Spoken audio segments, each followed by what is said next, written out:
Hello friends, આજે मैं તમારી સાથે શેર કરું છું સિંગોડા બાફવાની રેસીપી। તો બધા બહારથી જ બાફીને તૈયાર લાવતા હોય છે। આ કાચા સિંગોડા છે, તો એને બાફી દઈશું। તો ઘરે કેવી રીતે બફાય છે, તો ચલો જાણીએ એની રેસીપી। આવી રીતે કુકર લઈ લેવાનું છે, તપેલી હોય તો તપેલું લઈ લેવાનું છે અને એની અંદર પાણી નાખી દીધું છે। ગેસ સ્ટવને ચાલુ કરી દઈશું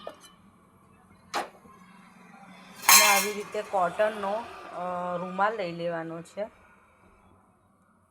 અને કુકરમાં આવી નાની ડીશ મૂકી દેવાની છે। આવી રીતે તો આ એકદમ ધોઈને સરસ કોરા કરીને આવી રીતે રૂમાલમાં લઈ લીધા છે। હવે એની ઉપર થોડું મીઠું છાંટી દઈશું આવી રીતે અને એની પોટલી બનાવી દઈશું। તો આવી રીતે સરસ પોટલી વાળી દેવાની છે અને એને કુકરમાં મૂકી દઈશું। તો આવી રીતે કુકરમાં મૂકી દેવાની છે પોટલીને અને એને બંધ કરીને 4 સીટી વગાડી દઈશું। તો ફ્રેન્ડ્સ, કુકર ઠંડુ થઈ ગયું છે, ચેક કરીને જોઈ લઈશું કે સિંગોડા બફાઈ ગયા છે કે નહીં। તો એને છોડીને જોઈ લઈશું, ગરમ ગરમ છે।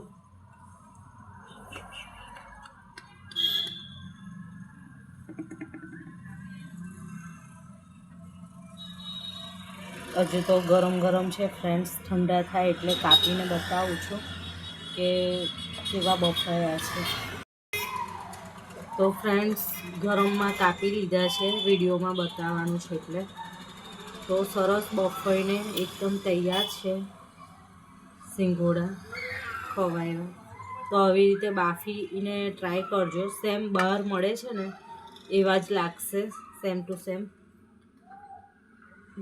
ઘરે બાફીને જોજો તમે, બહુ જ મજા આવશે ખાવાની। સિંગોડા તો ખાવા જ જોઈએ, જેને કમરનો દુખાવો થતો હોય એના માટે તો આ બહુ જ સારા છે સિંગોડા। તો સિંગોડા બાફીને બનાવીને ખાઈને જરૂરથી ટ્રાય કરજો કે ઘરે કેવા બફાયા છે। જય માતાજી।